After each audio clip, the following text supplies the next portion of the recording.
Hey, good morning or good afternoon based on your time zone. Welcome to this webinar on culturally adapted DBT for Hispanic and Latino clients. So this is part one of a two-part series. I have to admit, I almost had a panic attack when I was first asked to do this presentation in 1 hour, because normally when I train on DBT, it's not in terms of hours, it's in terms of days. So I was thankful that I was given two opportunities to present over 2 hour-and-a-half periods. But even so, having said that, I probably will be speaking fast to cover a lot of material. Slide. Next slide. Okay, so once again, my name is Kirby Reuter. I love to network, so if you have any questions following this presentation, please feel free to follow up by any one of these means. And I would love to dialogue with you. Next slide. Okay, so as previously mentioned, I do contract with the Department of Homeland Security to provide treatment services for refugees seeking political asylum in this country. It's a job I absolutely love. So I have tons of opportunity to do trauma treatment. Next slide. And normally when I do a training live, there's a whole stack of resources and materials. So obviously, since we're doing this virtually, you do not have access to the materials that normally accompany this training, but I do want to make you aware of those resources. So after the training, if you want to go into much more depth regarding the material that we're going to cover, here is one resource. It's basically a self-help workbook for your clients to work through at their own pace in conjunction with psychotherapy. Next slide. And another resource I want to make you aware of, this is a collection of handouts for the different skills we'll be going over. In this particular training, I'll mostly be presenting the basics and the kind of the background of DBT, but definitely in the next training, the second part of the series, we'll be going over lots of specific skills, and all of those skills are included as handouts that you can print for life in this book. And by the way, we are currently working on a Spanish translation of this resource, just FYI, hopefully that's available soon. Next slide. Okay, so since this training is specifically about adapting DBT to Hispanics and Latinos, let's first talk about this demographic. So as you can see from this graphic, the Latino and Hispanic population comprises more than 18% of the US population. And within that population, at least 16% have reported some sort of mental illness in the last year. And if you think about how much mental illness is underreported, especially with this population, you can imagine that that number could easily be a lot higher. But just working with those figures there, that already constitutes over 10 million people, which is comparable to the population of New York City. So obviously we are talking about a very statistically significant population here. Okay, next slide. Okay, so a topic I covered in more depth in a previous training is all about who are Hispanics and Latinos in the first place. So I'm not going to go into that much detail this time, but suffice it to say, Hispanics and Latinos are far from a homogeneous or monolithic population. So not only do Hispanics and Latinos come from many different countries, they even come from a wide variety of different racial backgrounds. So when you're working with a Hispanic or a Latino, they might come from some sort of indigenous background, or a European background, or an African background, or even an Asian ancestry. So keep that in mind as we work through the training. Next slide. Okay, so it probably goes without saying, but I'll say it anyway. The topic of mental health is a theme that is very stigmatized within the Hispanic and Latino population, which leads to lots of silence on that topic. which further exacerbates lots of issues that are already related to immigration. And so one of the purposes of this training is to start to break down some of that stigma and to start to break some of that silence. So hopefully we accomplish that as we go through this training. Okay, next slide. Okay, so DBT has been shown to be extremely effective in treating borderline personality disorder and lots of other disorders related to borderline, in addition to lots of other symptoms related to borderline.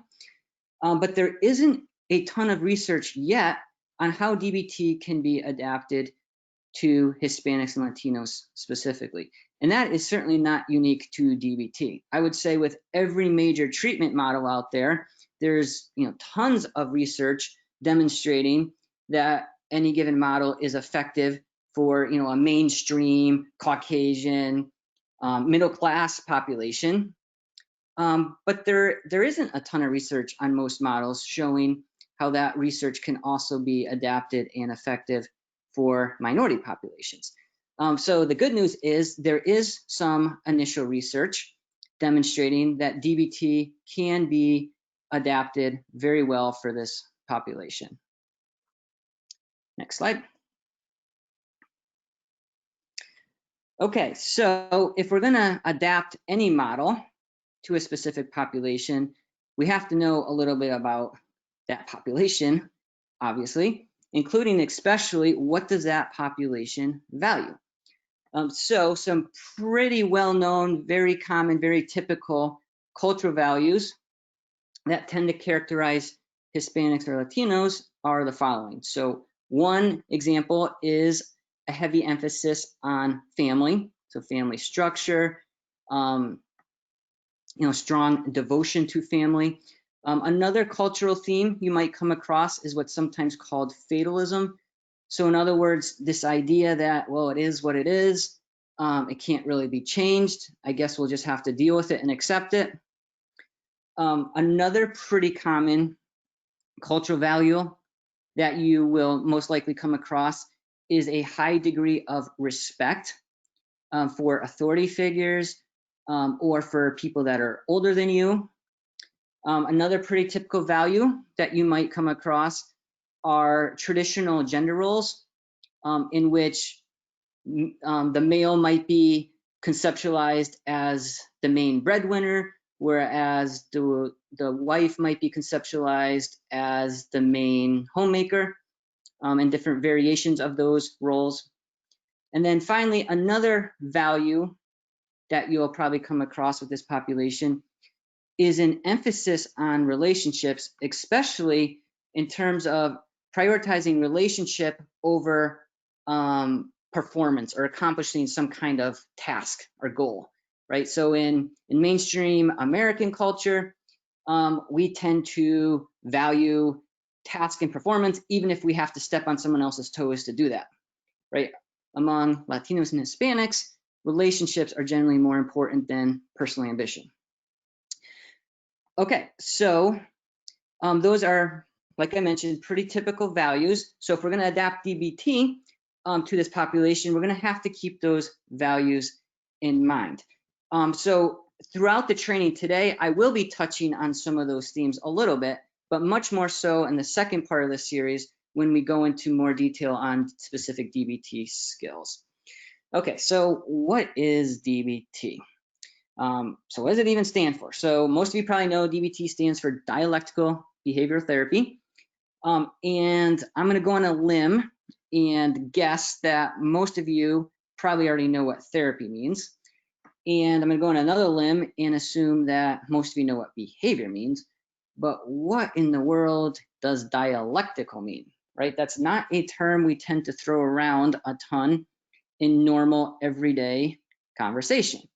Right? In point of fact, dialectical really isn't even originally a psychology word. It is now. It actually is a term that comes from philosophy, and I'll go into a little more detail on that in a little bit.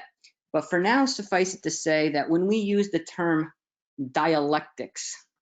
What we're referring to is this idea that two different things that might even seem like complete opposites can actually both be true at the same time, right? So dialectics is all about this idea of bringing together opposites. And when you can bring together opposites, what that also means is you can start to look at things from a new perspective and deal with things from a new perspective. So in a nutshell, that's what we mean by dialectical. Next slide. So like I just mentioned, the term dialectics actually is a philosophy term. And in the history of philosophy, there is a long tradition, rich tradition of this concept, going all the way back to Socrates. So Socrates was a Greek philosopher, and he was famous for his Socratic method. That's still with us today. It's a technique that's used a lot in counseling, actually. And Socrates was famous for getting his students to think about things from new perspectives simply by asking his students lots of questions. In fact, by using this technique, Socrates could get his students to start to advocate for a perspective that was actually completely the opposite of where they even started. And so Socrates, he's actually the one that coined the term dialectic. So that was a new term even in the original Greek. And that term has been with philosophy ever since, right? So once again, dialectics is all about the ability to start to see things from a new perspective and maybe even the opposite perspective. So now we're going to fast forward all the way to the 1700s to a German philosopher named Hegel. What Hegel realized was it wasn't just Socrates and his students that learned to think and process dialectically. What Hegel realized was really this is how all human knowledge tends to evolve. So what Hegel noticed was for every generation of humanity, there are some paradigms that seem to explain whatever the data points are, whatever the observations are that we're noticing. And so when we come up with a theory, to explain any given body of evidence, and that theory becomes the prevailing paradigm, Hegel called that the thesis. And the thesis lasts for as long as it lasts, but inevitably what happens is someone else comes along and someone else notices some outliers. So some bits and pieces of evidence that actually don't fit the current prevailing theory. So then someone else comes up with their own theory, a competing theory, to account for the outliers or a different set of data points. So now we have two or multiple theories in competition. But then ultimately what happens is someone else comes along and someone else notices, well, actually, if we take all of this evidence, all of these observations, all of these data points combined, and we just look at it from a slightly different perspective, we can actually come up with a brand new theory that accounts for all of it, right? The whole shebang. And Hegel called that the synthesis. Well, now we have a brand new thesis, right? The synthesis just becomes yet another thesis. And that prevails for as long as it lasts, right? Until someone else comes up with even more evidence that now doesn't support, right? So human knowledge tends to evolve very cyclically in terms of these iterations. And if you think about it, Hegel was right. And if you don't believe me, apparently you've never read a research journal, because even scientific research contradicts itself all the time, right? So you might come across one study that says wine is good for you. Then you'll come across another study that says, well, wine is bad for you. And you're like, well, which one is it? And then you'll come across, usually some kind of meta-analysis, right? Some kind of overview of, say, 100 different studies. And usually that meta-analysis will come to some sort of very conclusive, decisive decision, such as, well, wine is both good for you and bad for you. It depends on many factors, right? That's dialectics right there, right? It's learning to see the nuance. It's learning to see how opposites can actually both be true. Well, now let's fast forward all the way to Marshall Linehan. So what Marshall Linehan realized was it wasn't just science or philosophy or the scientific community or research journals that is dialectical. What Marshall Linehan realized was actually this is how all healthy, mature adults process life, because life is full of contradictions. Life is full of nuances. And if you can't process all of that, then you're going to have a difficult life. So what Marsha Linehan realized was that a lot of clinical problems are a result of a breakdown in dialectical thinking, right? So what do you think would happen is, what do you think would happen to a person if they had a belief based on maybe on past experience, but now they're stuck with that belief and they cannot see any new perspective, or they cannot change their perspective based on new evidence, right? As you can see, a breakdown in dialectics is going to cause all kinds of clinical problems. Okay, next slide. Okay, so as we know, Marsha Linehan is the founder of DBT. So I would like to show a brief video from Marsha Linehan. So if we could show that now.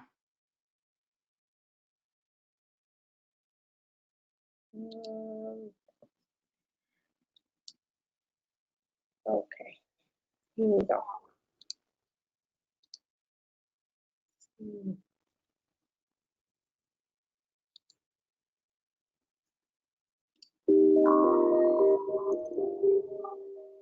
You know, I've seen a lot of changes in people who've been at DBT, and it's really almost impossible to describe them because the problems people come with are very different.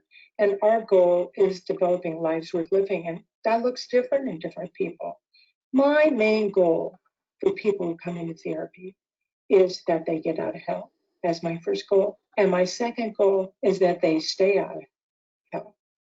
And this is one of the main reasons that we teach skills, because skills are aimed at helping individuals build lives that they themselves will experience as worth living. The idea is that if you can build a life that you experience as worth living, you'll keep living and you'll stay out of hell. Okay. So that was a really good 1-minute introduction to the entire model. So if you notice, Marsha Linehan mentioned a few key points in that video. So first of all, she mentioned the 3 main goals of DBT, right? So the first main goal, if you caught that, is to simply get out of hell, right? Help our clients get out of the personal hell that they're in. And from a DBT perspective, hell is referring to the intense emotion, the intense suffering that results from emotional dysregulation. And then the second goal that Marsha Linehan referenced was helping them stay out of hell, right? Once they're out of hell, let's keep them out of hell. But then the third goal that Marsha Linehan mentioned was helping her clients actually build a life worth living, right? So DBT is not just about getting out of hell and staying out of hell. In other words, it's not just about harm reduction. It's all about building a life that's personally meaningful to you, right? That's the ultimate goal of DBT. And then Marsha Linehan, in that brief video, also mentioned the means by which we are going to help clients accomplish all 3 goals. And that is through skills work, right? We're going to teach clients the skills they need to get out of hell, the skills they need to stay out of hell, but then ultimately the skills they need to start building a life that's personally meaningful. Next slide.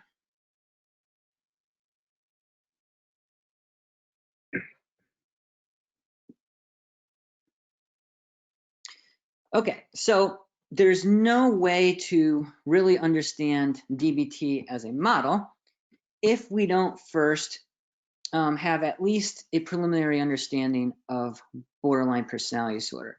And the reason for that is because DBT was specifically designed to treat borderline symptoms. So normally when I do longer trainings, we have a long discussion on borderline, so we're not going to have that luxury today. But in essence, borderline is basically a disorder of complete chaos, right? So chaos of emotions, chaos of beliefs, chaos in behavior, chaos in relationships, chaos in environment. So just lots of chaos. So where does that chaos come from? Next slide.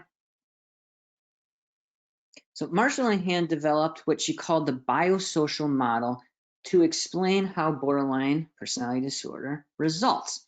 And once again, I wish we could go in a lot of depth with this, but we're not going to be able to today. But suffice it to say that Marshall and Han identified specific biological factors which seem to influence the development of borderline symptoms, but she also noticed environmental factors which seem to play a role, just as much a role, in fact, maybe even more of a role. So obviously, this idea of both nature and nurture is certainly not unique to borderline, right? You can take any random disorder and start to tease apart what are the biological factors, what are the environmental factors. But with borderline, the biological factors and environmental factors seem to be specific to the disorder. So we could talk a lot about specific biological factors. For the sake of simplicity, I'll just throw a couple examples. So one example is temperament, right? Temperament seems to play a role in the development of borderline symptoms. So temperament refers to our basic innate personality structure, even before environment or socialization has a chance to play a role.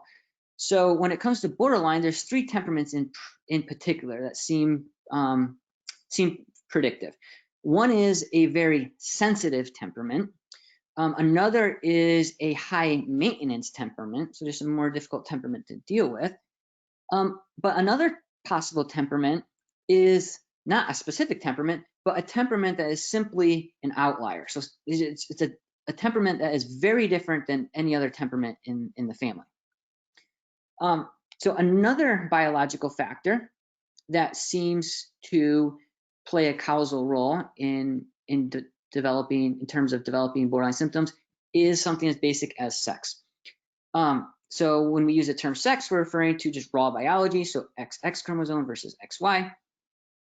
And so, as we know, more females tend to be diagnosed with borderline than male. And we could have a whole discussion on that. But for the sake of simplicity, I'd like to switch to nurture. What Marshall and Han noticed was overwhelmed. If you take all of the environmental factors combined, what Marshall and Han noticed was that they all boil down to one single theme. And Marshall and Han identified that theme as invalidation, right? So this is a very important term, and I'll probably be referencing this quite a bit as we go through the training. So I want to make sure we understand what we mean by invalidation. So invalidation basically refers to any time we somehow discount someone else's experience. Now, invalidation could be really simple and subtle. It could be as simple as saying something like, well, that didn't hurt, when clearly it did. And I'm not trying to imply that making that comment one time to one person and now they're going to be doomed to a lifetime borderline. I'm not suggesting that, but that is an example of invalidation. However, do you think it's possible to develop full-fledged borderline if you receive an entire childhood of those kind of messages over and over and over again? The answer is yes, actually that's possible. And I'll explain why in a little bit. So invalidation, like I mentioned previously, can be pretty simple and subtle, but can also be absolutely egregious. So in my opinion, the worst form of invalidation is probably sexual abuse. And I could point out research to back up that claim. So if you think about it, sexual abuse, especially when it's chronic and reoccurring, basically sends the message that nothing about you matters, right? You don't matter physically, you don't matter mentally, you don't matter emotionally, you don't matter sexually, you don't matter spiritually, right? You don't matter. Okay, so what Marshall and Han noticed is, yes, we have to have certain biological predispositions, but once those are in place, if in addition we have lots of reoccurring invalidation, now that person is very susceptible to developing borderline personality disorder. So Marshall and Han described the transaction between nature and nurture. So it's not just nature alone, it's not just nurture alone, it's how these two combine. So let me give you some examples of what I mean by that. Let's circle back to temperament.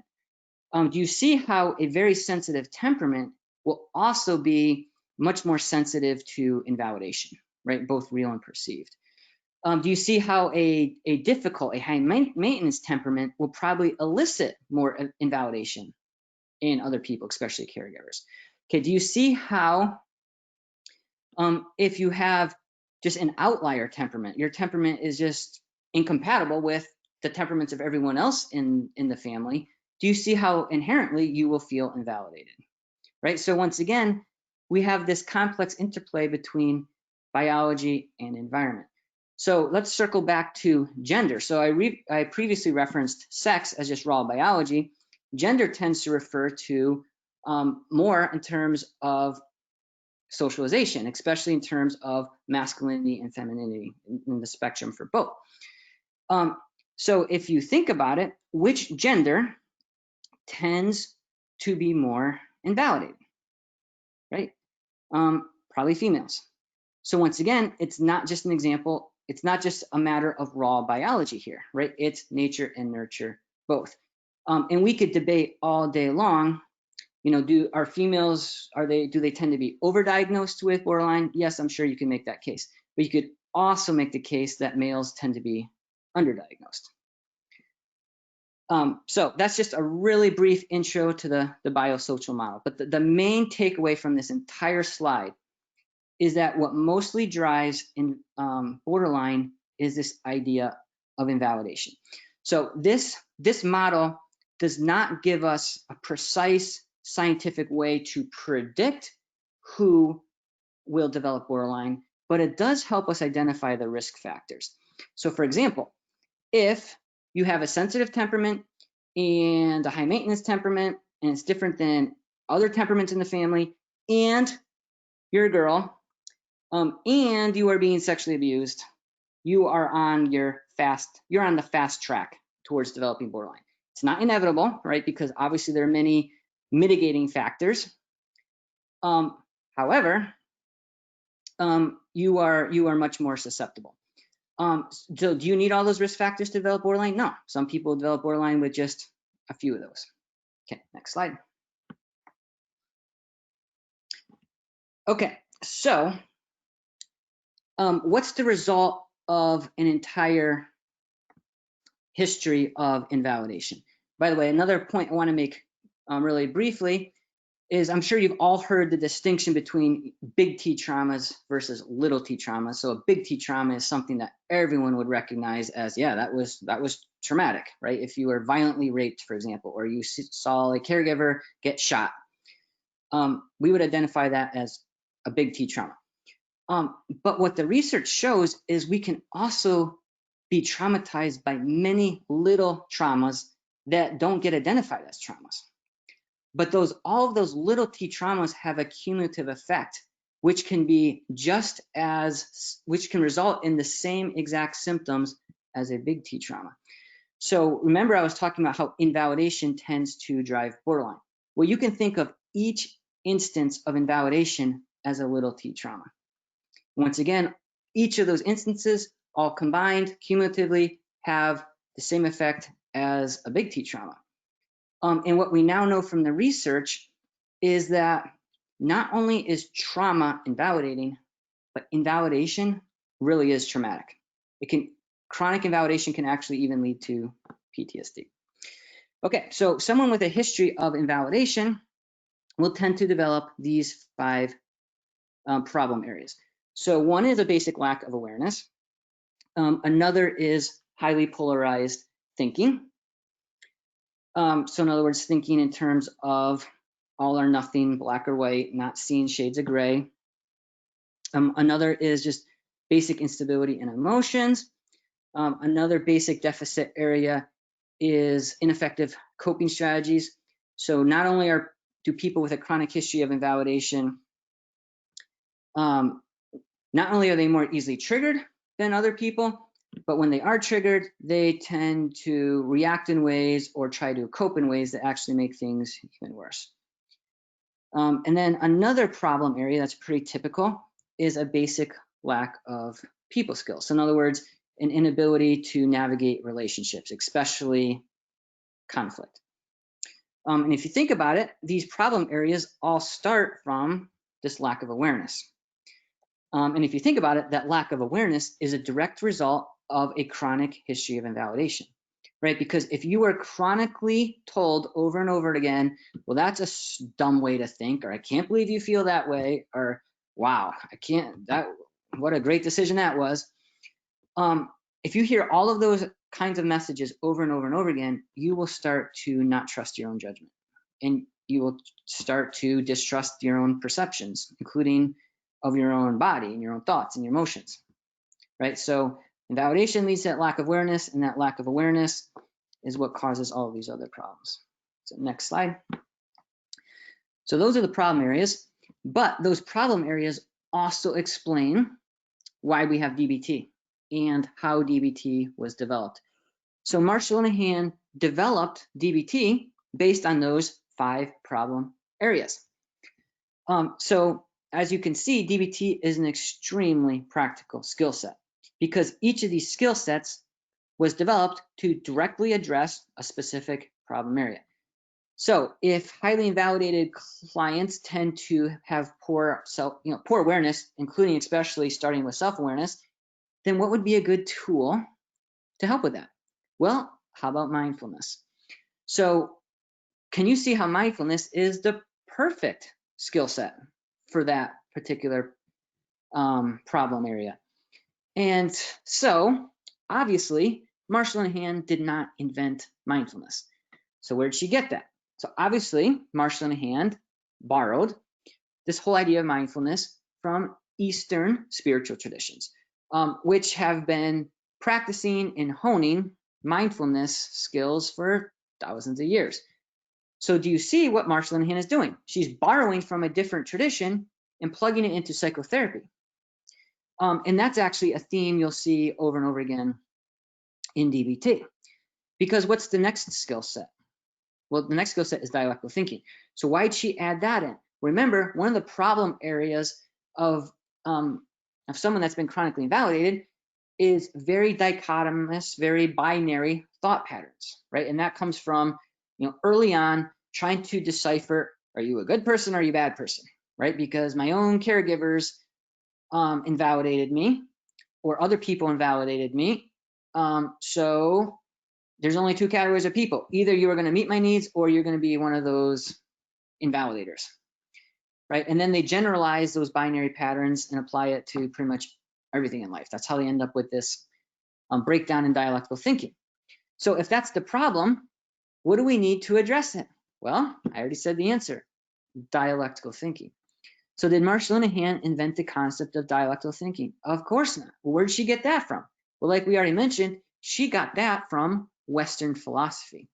Okay, do you see how Marshall Linehan is all over the map here, right? She's getting mindfulness from Eastern spirituality, but she's getting dialectical thinking from Western philosophy, right? 2 traditions that, trust me, don't have a ton in common or much interaction throughout history. So what we can see is, once again, Marshall Linehan's ability to basically cherry pick from very diverse traditions to come up with something that will be effective to treat borderline symptoms. Emotion regulation is pretty self-explanatory, right? So if people with borderline tend to be emotionally unstable or emotionally explosive or have emotional lability, well, what's the solution there? Well, teaching some kind of regulation skills. So remember, someone with borderline or a chronic history of invalidation also tends to have maladaptive coping patterns. So what's the solution there? Well, how about distress tolerance, right? How about teaching more effective coping skills? And then finally, remember, someone with borderline tends to have impoverished people skills, so communication skills, conflict management skills, etc. So that's why we end up with this fifth skill set, which is all about interpersonal effectiveness. Okay, so a quick point I want to make here regarding how to adapt DBT to Hispanics and Latinos.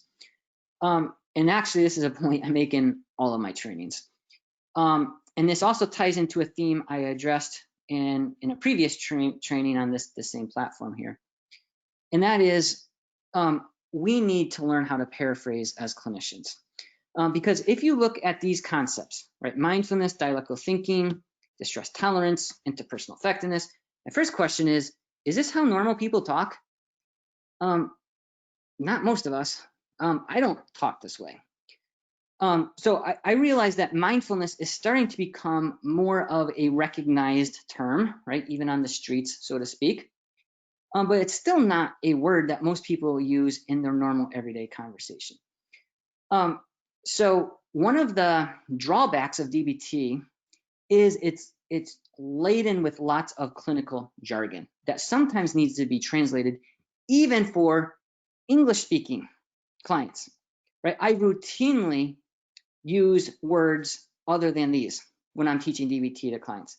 And that's especially going to be the case if you're doing DBT with a client that doesn't speak English, right? You're going to have to find ways to paraphrase. So even if I'm doing a session in English, I might not use the word mindfulness. I might use words like awareness and acceptance and being grounded in the moment, right? Being present right here, right now. Definitely the case with dialectical thinking, right? I've never heard a normal person use that word in a normal conversation. Right? The only time I've ever heard the word dialectics used in a conversation was when either I was talking to a philosophy student or someone that already knew DBT. That's not a normal word. So when you're doing therapy, you might have to paraphrase again, right? You can say things like balanced thinking, flexible thinking, thinking more in the middle, right? That might be much more accessible to your client. Emotion regulation, once again, that does sound pretty straightforward, but I've worked with children and adolescent clients that did not know the word regulate. So we can't even take that for granted. There is a common paraphrase of emotion regulation out there that I actually do not like, and I would like to publicly warn against it here. Sometimes you'll hear the term controlling your emotions, and you'll even see that in prominent DBT books. I do not like the term controlling your emotions, and we'll talk more about this when we get to emotion regulation. The reason I don't like that term is because if you think about it, our clients, the reason they have these symptoms in the first place is a chronic history of invalidation. Our job is not to add more control to the mix, right? Our job is to teach them to be aware of their emotions, to manage their emotions, but even to care for their emotions, right? Do you see how that's different than trying to control? Distress tolerance is another term that you might need to translate, right? We don't use words like that in normal conversation. Distress tolerance is simply referring to coping skills. So just say that. And then if you think about this last term, interpersonal effectiveness. Okay, I just counted the syllables. That's 9 syllables. That's obnoxious, right? Normal people don't use 9 syllables to say something so basic. So instead of interpersonal effectiveness, just say people skills, relationship skills, communication skills, conflict skills, etc. Okay, so once again, whether you're doing your session in English or Spanish or another language, my recommendation is paraphrase. Okay, next slide. Okay, so I'd like to take you on a brief history of DBT. So this was the first manual that was published in the early 90s. What's interesting is, according to this initial manual, the title is Cognitive Behavioral Treatment of Borderline Personality Disorder. That's pretty interesting because the model was already called DBT. In fact, I don't know if you can see this on your screen, but the little blurb up top is a quote from someone that says, "This is the Bible of DBT." So clearly, this is a manual about and for DBT, but what's interesting is Marshall and Hain is calling it CBT for borderline. And I think the reason for that is because at the time, right, CBT was the thing, right, and it's still mainstream. It's still very mainstream.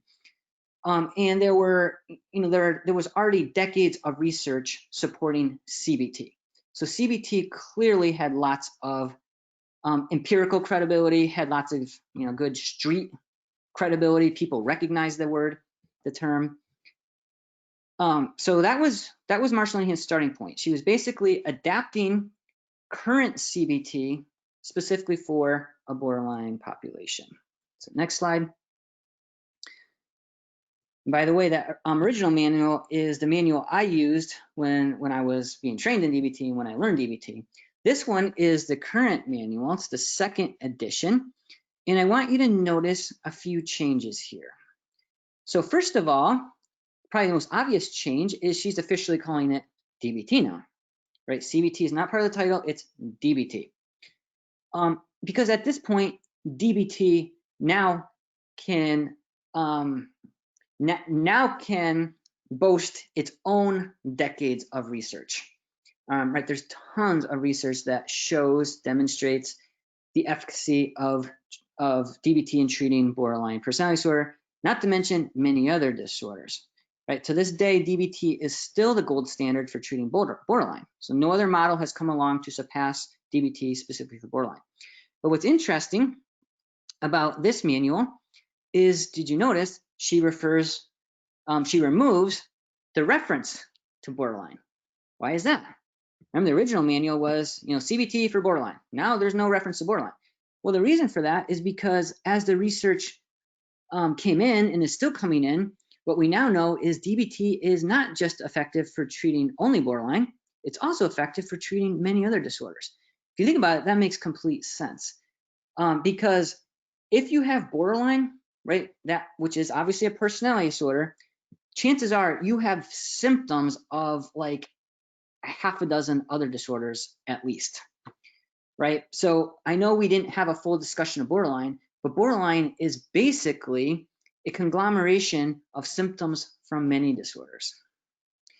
But another interesting point we can learn from the second manual is Marsha Linehan is no longer using the term treatment, she's using the term skills training, right? And I like that that reframe, because the reality is DBT will not necessarily treat every single symptom under the sun, right, including trauma symptoms, right? DBT won't necessarily take away, say, flashbacks or nightmares.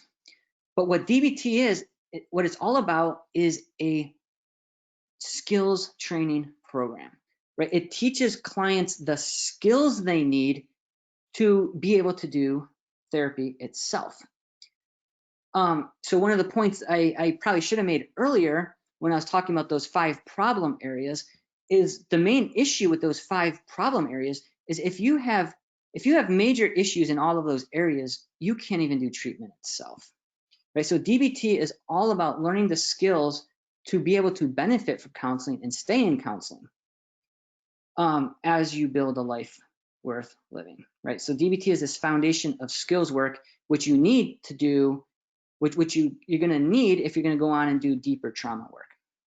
Okay, next slide.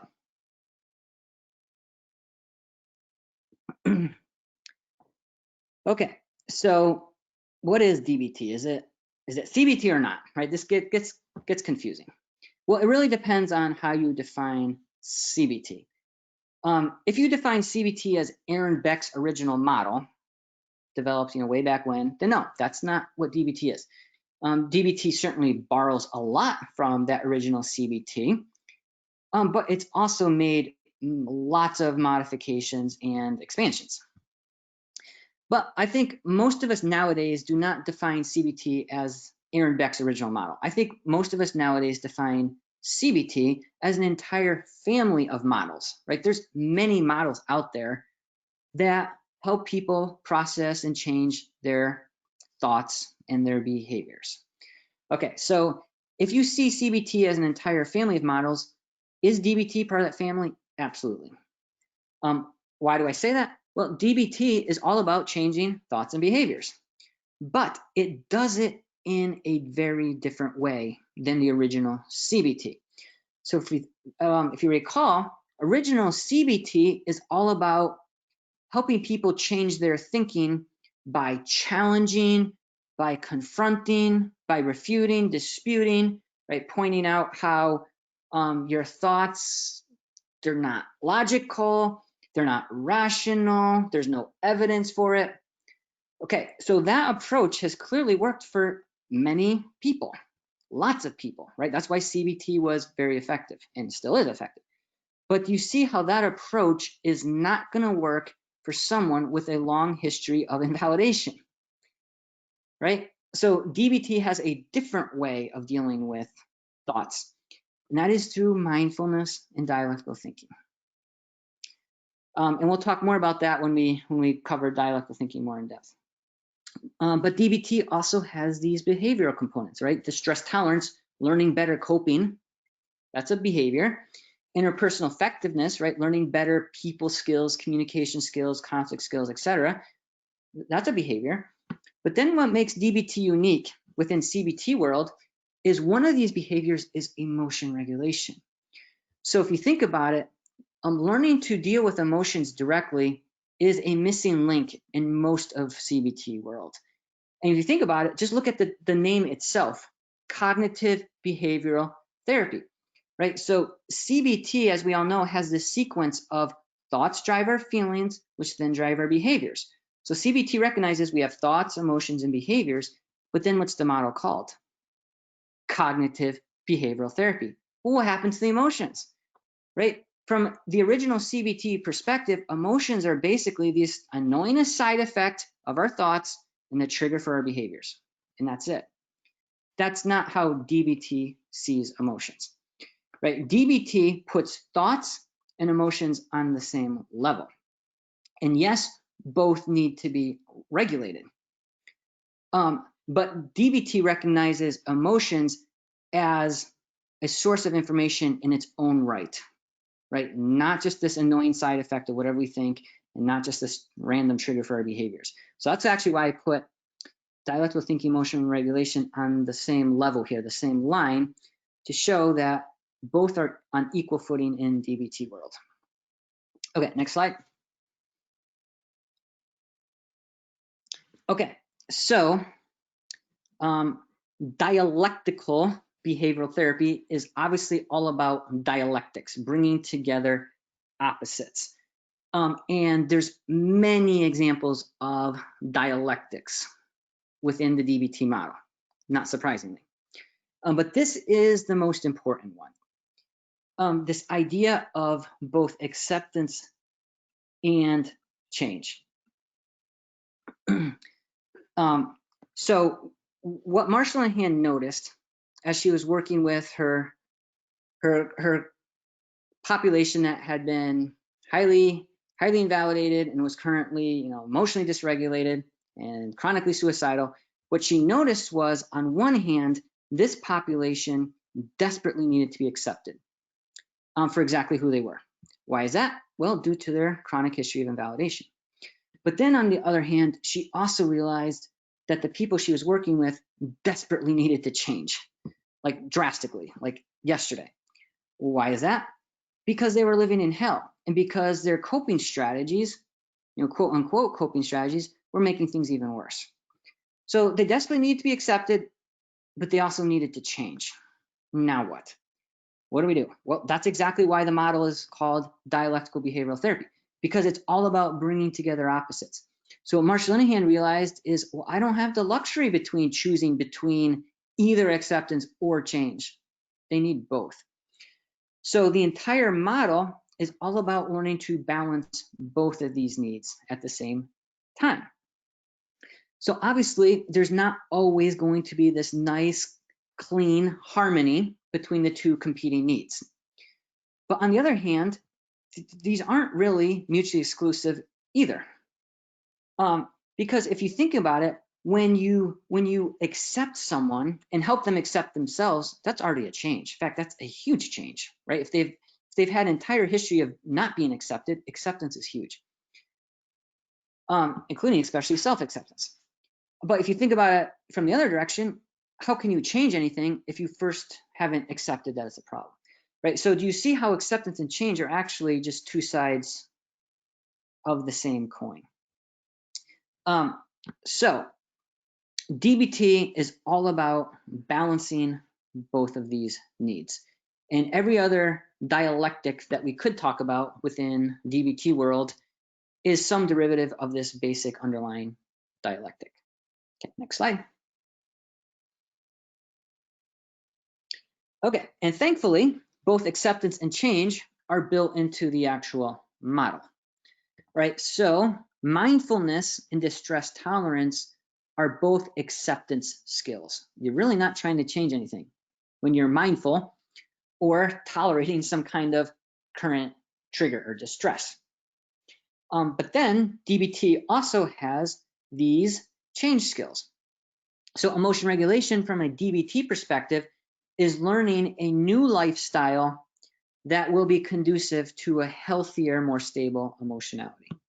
And interpersonal effectiveness is obviously learning the skills you need to develop, foster long-term and short-term relationships for that matter. So emotion regulation and interpersonal effectiveness are about lifestyle changes. Mindfulness, distress tolerance are really about acceptance. And what do you need to understand both realities at the same time? We need dialectical thinking, right? So do you see how the whole model supports this idea of both acceptance and change? Okay, next slide. Okay, so now we're finally gonna get a little more practical here. Not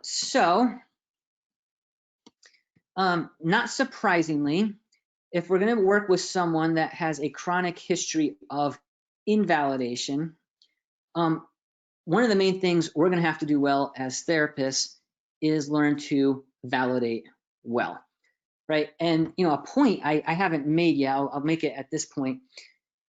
So think of the population that we're talking about, right? So Hispanics, Latinos, especially if we're working with Hispanic and Latino youth or adolescents, right? Think of all of the invalidation that comes along with immigration, with assimilation, with acculturation, right? With trying to navigate not really fitting in with a mainstream culture, the mainstream Caucasian, middle class, English speaking culture, but also really not fitting in with the native cultures of parents, right? Just think of all of the systemic macro level invalidation that someone might be going through, in addition to maybe invalidation that's happening at the micro level of schools or families or peers, right? And factor in social media.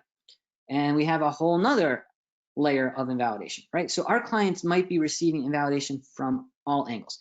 That's why validation on our part is going to be critical. So this validation is what we need to be using at all times when we are teaching skills. So DBT is not just this cold mechanical approach to teaching skills. No, it's all embedded in this idea of validation. So Marshall and Han identified 6 different layers or levels of validation. So these different layers or levels are sort of like a hierarchy, in that a higher level depends on the previous levels, right? So these build on each other cumulatively. But this is not a hierarchy in the sense that a higher level is necessarily a better level of validation. That's not the case. Your job as a therapist is to figure out which of these levels is what your client needs. They might not need a higher level. In fact, a higher level might be what they don't need.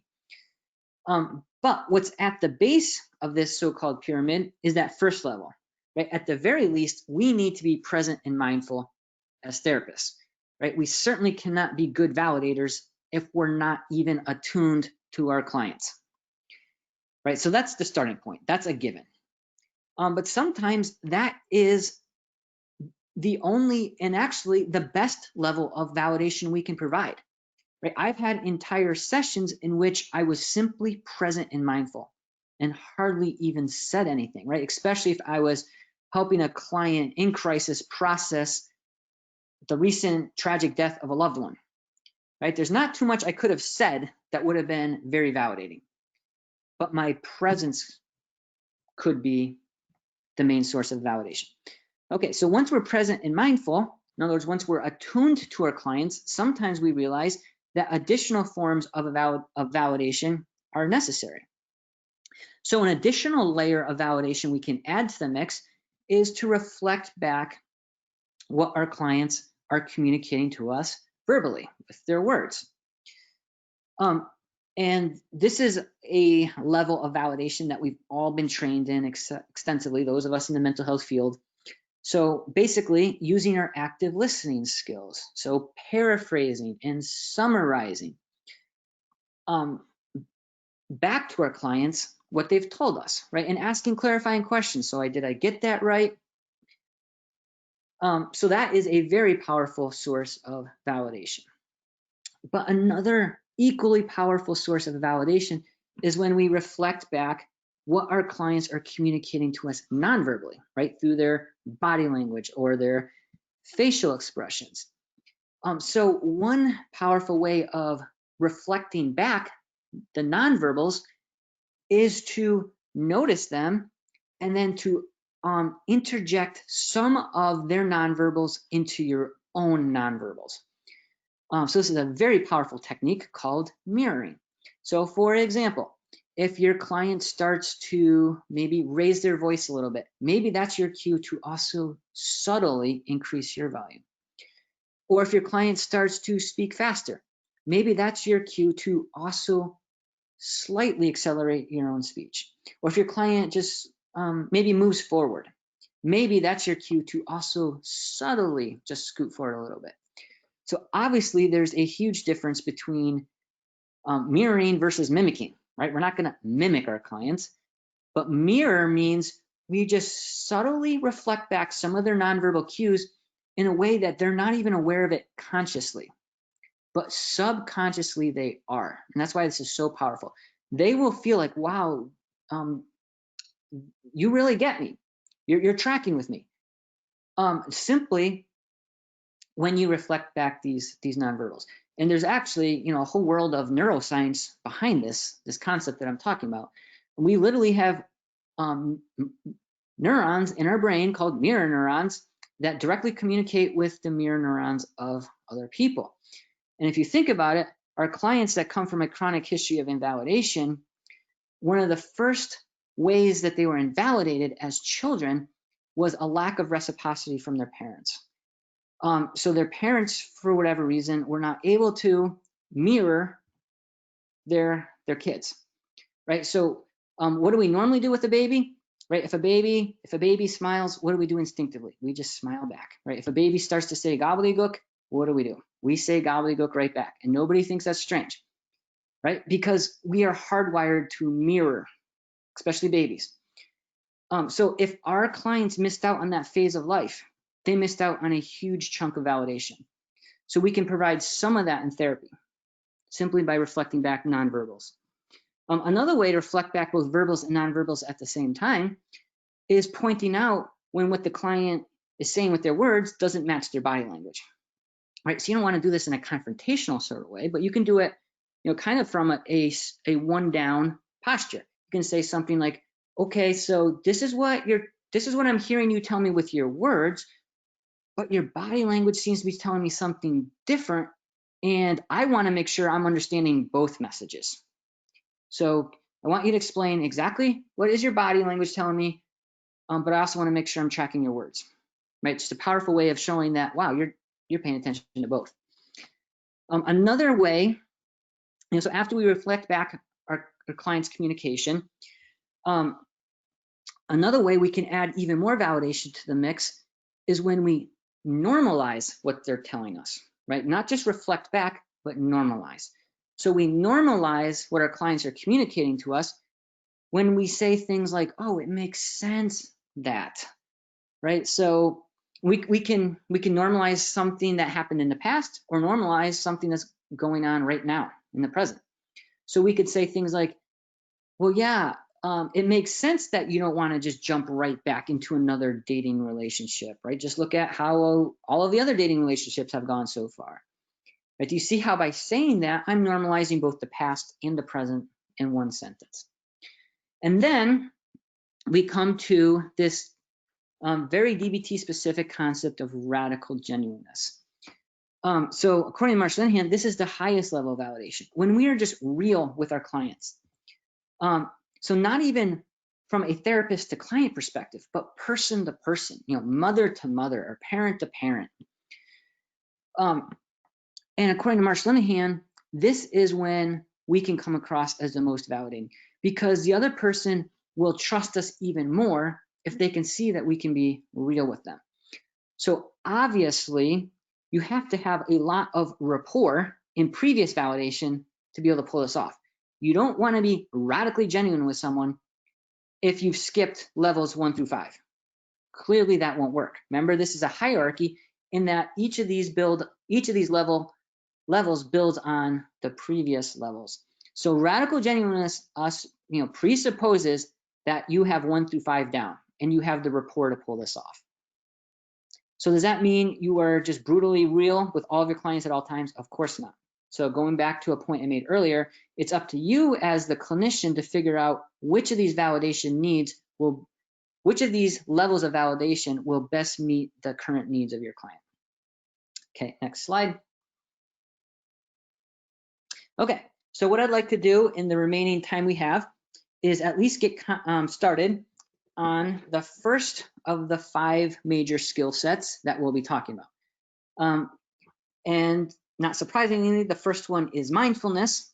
The reason that's the first skill set that we're going to talk about is because it's foundational, right? You cannot do anything else in DBT if you're not first building on this foundation of mindfulness. So for example, how in the world can you do a better job of coping with your triggers if you don't even know what your triggers are? Or how can you think more dialectically if you don't even know what you're thinking? Or how can you regulate your emotions if you don't even know what your emotions are? Right? That's why we're going to start off with mindfulness. Next slide. So this is probably the best definition of mindfulness I've ever come across. I like this because of its simplicity, but it covers all of the major components of mindfulness. So mindfulness is all about learning to pay attention, but for a specific purpose, right? It's just not randomly paying attention. No, we're doing this for a purpose. And it's if we're teaching mindfulness to a client, if the client doesn't understand the purpose of why we're doing this mindfulness work, they're probably not going to be too terribly convinced. So what are the purposes? Well, you want to make sure your client understands how the mindfulness practice will directly relate to 1, their symptoms, and 2, their quality of life. Right? If they don't see how mindfulness is going to affect the symptoms of whatever disorder that they have, for which they are presenting in counseling, or how mindfulness is going to help their overall life goals, once again, they're probably not going to be too engaged. So teaching our clients to pay attention for a purpose, but specifically in the present, the here and now. So obviously, we really don't have to train our clients to worry more about the future or obsess more about the past, right? I highly doubt any of us have ever had to teach our clients that. And that's because our brain automatically defaults to either the future or the past all on its own, right? Nobody needs training in that. What's much more difficult is learning to settle, quiet, and focus our mind on the present. Trust me, that's hard work. That's exercise. But it's not just paying attention for a purpose in the present. It's doing so without judging the present. Because if you think about it, as soon as you tune in to the here and now, and you start thinking about how everything is wrong with the here and now, well, now you are paying more attention to your internal commentary than the actual situation. That's why mindfulness is all about learning to tune into the present, but just sitting with it, accepting it, as opposed to judging it, right? So once again, that's another layer of complexity. That's what makes mindfulness such a difficult skill to learn and practice and hone. So if you think about it, we can boil these 4 components down to 2 basic themes. Right? Mindfulness is all about awareness of the present, but also acceptance of the present. Okay, next slide. And here's why it is so important to help our clients be more grounded in the present. Is that because the future isn't important or the past isn't important? Well, of course not. Of course the future is important. Of course the past is important. But here's the deal. Can you plan for the future only by worrying about the future? Or can you heal from the past only by obsessing about the past? No. To do both of those, to heal from the past and to prepare from the future, you actually first need to be grounded in the present. And here's the deal. If we can help our clients be better grounded in the present, they can actually do a better job of planning for the future, which will bring down their anxiety, which will help them be more grounded in the present, which will help them better plan for the future, right? Do you see how that's a positive feedback loop? But the same is true when we're doing trauma work, right? To do trauma work, the client has to be grounded in the present. If you're not grounded in the present and you're re-experiencing some kind of trauma, well, that's a flashback, right? That's what we're trying to treat. It's not what we're trying to induce in treatment. So we need to help our clients be grounded in the present. When they're grounded and they feel safe in the present, now we can reflect on, process something from the past, which once again will bring down their anxiety because they're successfully processing something from the past, which will help them be even more grounded in the present, which means we can do even more trauma work, right? So once again, we have a positive feedback loop, but this has to happen from the present, right? So that's where these mindfulness skills come in. Next slide. Okay, so once again, mindfulness is awareness plus acceptance, both. Next slide.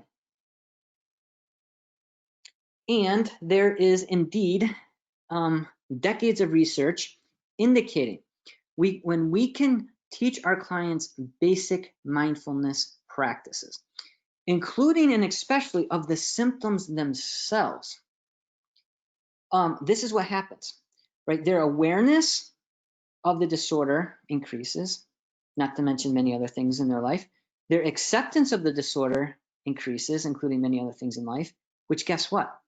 That has this ironic, paradoxical effect of actually treating those symptoms, right? Just being aware and accepting of the symptoms is part of what helps the symptoms to now be treated almost on their own, right? And this applies to any psychological disorder or medical disorder, if you can think of. Decades of research shows that awareness and acceptance of the disorder itself helps neutralize the disorder and thereby increase overall quality of life. So obviously we're not applying mindfulness only to the disorder and symptoms of the disorder, right? When we apply this to elements of their life well outside of the disorder, but regardless, it's the same effect. The more we help people increase both awareness and acceptance of life, the more life tends to get better. Pretty amazing. Why does that work? Well, we still don't even know exactly. We're still trying to figure out what is all of the neurobiology behind mindfulness and what makes it work. But what we do know so far is that it works incredibly well. Next slide. Okay, so when we teach mindfulness from a DBT perspective, we tend to have this idea of expanding awareness. So we start off teaching our clients mindfulness of physical experiences. In other words, mindfulness of their actual bodies. From there, we teach clients to be more mindful of what's going on in their heads, right? Like internal or psychological experiences. And then from there, we can teach our clients to be more mindful of everything else in life, right? So we're progressing from physical to internal to external. And so next slide. There are many ways of teaching mindfulness of each of those levels. If we're going to teach mindfulness of the body, we can teach breathing exercises. We can teach mindfulness of different muscles, right? Think of progressive muscle relaxation. We can teach mindfulness of different movements, such as walking, dancing, running, skating, riding a horse, etc. We can teach our clients to be mindful of each of the 5 senses. And then we can also teach our clients to be mindful of other sensations, such as temperature and pressure, etc. Okay, here's why it's so important that we start off teaching mindfulness of the body. Because if you think about it, what is the body? The body is our instrument that we have to be mindful of everything else. If you're not even mindful of your own body, you're not going to be mindful of everything else, right? Think about it. Where are your 5 senses located? In your body. If you're not even mindful of your 5 senses and what that information is telling you, well, how in the world do you propose to be mindful of anything else, right? So mindfulness starts with somatic awareness. And actually, Bessel van der Kolk says the same thing. Especially when you're dealing with trauma work. Healing from trauma necessarily starts with awareness and acceptance of your own body. Okay, next slide. So once our clients are better attuned to their bodies, now we can start to teach them to also be more aware and accepting of what's going on in their heads, right? So different urges, or maybe triggers, memories, thoughts, feelings, etc. Something I forgot to mention on the previous slide when we were talking about mindfulness of the body is one of the classic DBT ways of doing that is the body scan. So if you don't know what a body scan is, just do a Google search. There's many examples. But a body scan can be just a quick 5-10 second scan of your body. What do you feel in your body? Or it can be a more in-depth meditation exercise. So next slide, one of the classic ways, especially from a DBT perspective, to teach mindfulness of the mind itself is what I call the stream of consciousness. So this is all about learning to visualize all of your internal mental activity as if it's something floating down a river. So different boats or leaves, or you can use whatever you want. And so all of your thoughts, feelings, memories, urges, triggers, etc. Are represented by a little boat floating by or a little leaf floating by. And what you're doing in this exercise is you're learning to train yourself to sit on the bank of that river and simply observe all of these little boats floating by, right? And learning to name them, describe them. But what you're not going to do is dive into the water and jump on those boats, right? You're simply learning to observe your own mental functioning as it's happening in real time. Okay, next slide. But once our clients have learned to be more aware and accepting of their bodies, as well as what's going on in their heads, now they have the tools they need to start to learn mindfulness of pretty much everything else in life. And once again, I have 5 examples here. So my purpose in selecting these 5 examples was simply to demonstrate that anything can be turned into a mindfulness practice. Right? A mindfulness exercise can range from something completely routine and ordinary and daily, like washing dishes or brushing your teeth or taking a shower or walking the dog. So it could be something literally that ordinary, or maybe it is something much more deeply meditative and transcendental, right? It could be some kind of spiritual experience, but it could be anything in between. Prayer could be a mindfulness exercise, or meditating on a passage from sacred literature could be a form of mindfulness practice, but it doesn't have to be a deeply spiritual experience. We can teach our clients to be mindful of events that they just really, really enjoy, such as spending time with their kids or fishing or whatever. But we can also teach our clients to be more mindful of things that they cannot stand, right? Both are important, right? If we're not mindful of the small things in life that we should be cherishing, then we're missing out on most of life.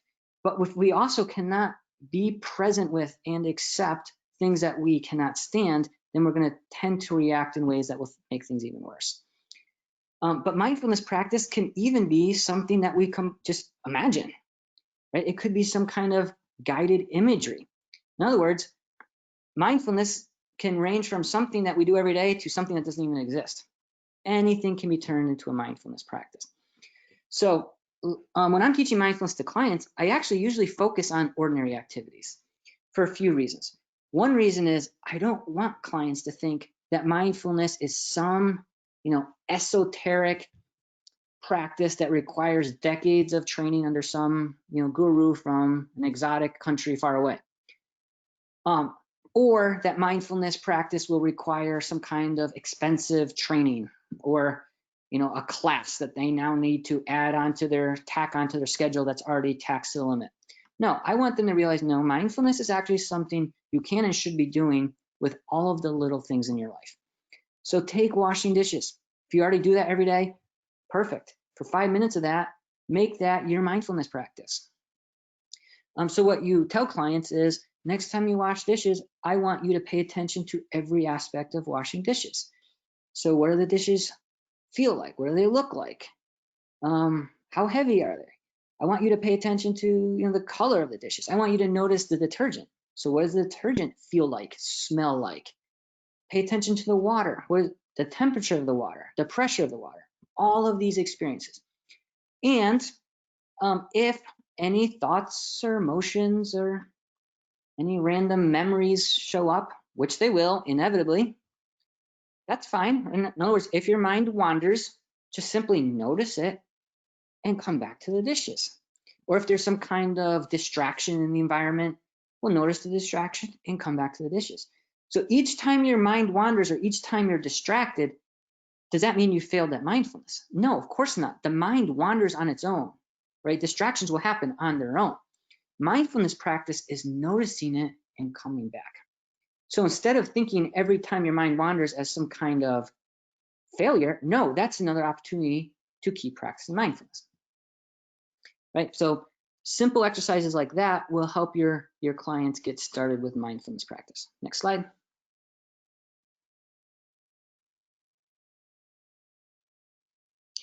Okay, and then after your clients have started practicing mindfulness on their own, in session, you can follow up with these questions.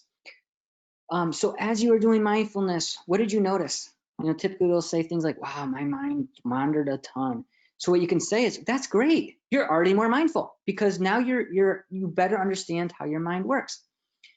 Or how is this experience different from how you normally do this activity? Well, normally I just completely space out and I don't even pay attention. Okay, but this time I was actually noticing the experience. Okay. And this is where the rubber hits the road. How does what you learned relate to your symptoms? And how does what you learned relate to your own personal life goals? So remember, our clients aren't going to be motivated to pursue mindfulness if they don't understand 3 and 4. So let me just give you a quick example of this. So I was working with a client who had all the classic symptoms of a panic disorder. And we were trying to brainstorm ways he could be more mindful. And we were just talking about different things that he enjoyed doing on a fairly regular basis. And one of them was riding his bike. So I said, oh, perfect. And by the way, this was a Hispanic male client that I had from Mexico. And so we decided to turn riding his bike into a mindfulness exercise. So I said, next time you ride your bike, just pay attention to everything going on, but especially in your body. Remember, mindfulness starts with somatic awareness. So the next time he came into session, we processed these questions. So what did you notice? And he said, well, as I was riding my bike, I noticed I was sweating. I noticed my muscles were cramping. I noticed I was breathing heavier. I noticed my heart was pounding a little bit more in my chest. So by the way, incidentally, did you notice all of those are symptoms of a panic attack? So I was just kind of tucking that away in the back of my head. And so I followed up with, how was this experience different from how you normally do this activity? Yeah, normally I ride my bike and I just ride it and I kind of space out and I don't notice anything I don't notice any of these things. But this time I did. So 3 and 4, remember, that's where the rubber hits the road. So I asked, okay, how does what you learned relate to your symptoms? And he started to connect the dots on his own. He started realizing, oh my goodness, what I noticed was all of the same symptoms I have when I have a panic attack. I said, well, that's really interesting. Did you have a panic attack? He said, no. I said, well, why not? You had all the symptoms. He said, yeah, but I had all of the so-called symptoms of a panic attack, but I knew it was simply from riding my bike, right? That's why I was breathing heavier. That's why my muscles were cramping. That's why my heart was beating faster. I said, oh, interesting. So do you see how the interpretation you put on what's going on in your body is what causes the panic attack, not the symptoms itself, right? Do you see how such a simple mindfulness exercise can actually be a powerful tool to treat a disorder that seems completely unrelated? And then I followed up with, well, how does what you learned relate to your own personal life goals? Well, if he could have less panic attacks, there wouldn't be so many barriers in his social life or his professional life. And those were two elements of his life that were really hurting because of his panic attacks. Okay, so just a simple example of how I took something fairly abstract like mindfulness and made it very concrete and very applicable to his life. Okay, next slide. Okay, we'll probably just cover one more skill here. So this is a very practical way of taking mindfulness, which, like I just mentioned, can be fairly abstract for clients, and making it much more concrete. So this is an acronym I love, and it teaches basically clients how to walk through the mindfulness process step by step. So the first thing we teach clients is to simply recognize. And you can especially use this tool to help our clients be more mindful of their emotions, right? So teach your clients to recognize the emotion, and especially where they feel that in your body, right? Do you feel that in your head, your chest, your stomach, your back? And then from there, allow the emotion, right? Don't fight it, don't resist it, just allow it. And then from there, investigate. In other words, be curious. Instead of judging the emotion, try to figure out what led up to it. And then from there, nurture, right? Some kind of basic self-soothing skill, some kind of coping skill. So this is basically applied mindfulness, right? Instead of just telling our clients, just go out and be more mindful, this provides them concrete steps on what that looks like in real life. Okay, so this is probably a good ending point for part 1. So should we wrap up with any questions or any final thoughts?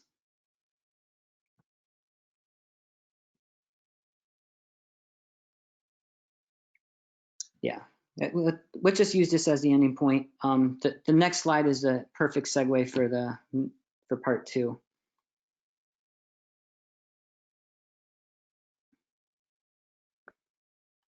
So thank you very much, Dr. Kirby. We're gonna do only 3 questions. We know that it is almost 2:30. So the first question is on what is fatalism, and could fatalism be also perceived by clinicians as radical acceptance? Okay, can you repeat that question? Was it emailed or not? No, I have it here. It was in the chat box. It was, the first question is, what is fatalism? Oh. And also, if fatalism could be perceived by clinicians as radical acceptance. Yes, so that's something we're going to talk about more in the next training. But so fatalism is basically this idea that, well, I can't, it is what it is. It cannot be changed, right? It's the will of God. So that's what it is. Okay, so on one hand, Hispanics have the advantage with the idea of radical acceptance because they're better at accepting a current situation. But radical acceptance is not, well, fine, if that's the way it is, so therefore there's nothing that can be done about it. No, radical acceptance is different than fatalism because what radical acceptance is all about is, yes, this is what it is right now, but here are the elements I can change. And that's what's lacking in fatalism. And yeah, we'll talk about that theme a lot more next in part 2. Okay, thank you very much. The next question is, what are your thoughts on radically open DBT and adaptation for Latinx, Hispanics, or Chicanx populations? Yeah, so I'm super familiar with radically open DBT. Instead, what I have is a trauma-focused DBT, specifically to deal with traumatized populations. So I don't feel like I could do justice to your question right now on the spot. I'd be happy to follow up with you later, though. Perfect. We can send you the email. How do you say mindfulness in Spanish, and how you could explain it in Spanish where a client can understand what it is? Yeah, that's a great question. That's something I thought about a lot. You might use phrases like, vamos a hacer algo para que estés presente, en el presente. Or vamos a hacer un ejercicio para que tengas conciencia completa, justo en el momento. Right, sorry if that was a lot of Spanish for some of you. But in other words, paraphrase the same way you would paraphrase in English. Okay, I think that was the last question for today. Thank you to all the attendees that we have today. Here is the link for the survey and also the QR code. Thank you very much for your participation. Remember that we have the part 2 next Tuesday, July 28th at 1 p.m. Eastern time. Thank you very much, and thank you for such an informative presentation, Dr. Kirby. Thank you. Take care. Take care. Bye.